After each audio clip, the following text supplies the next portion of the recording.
印了3张，最小的这个可以和底托相匹配，沿着边缘小心地剪下来。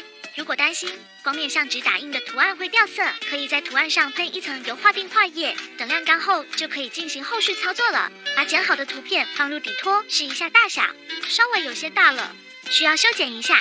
修剪好后，先来装饰底托的边框，在底托边缘刷一层透明滴胶，接着放入碎冰沙的盒子里，这样边框上就会沾上碎冰沙。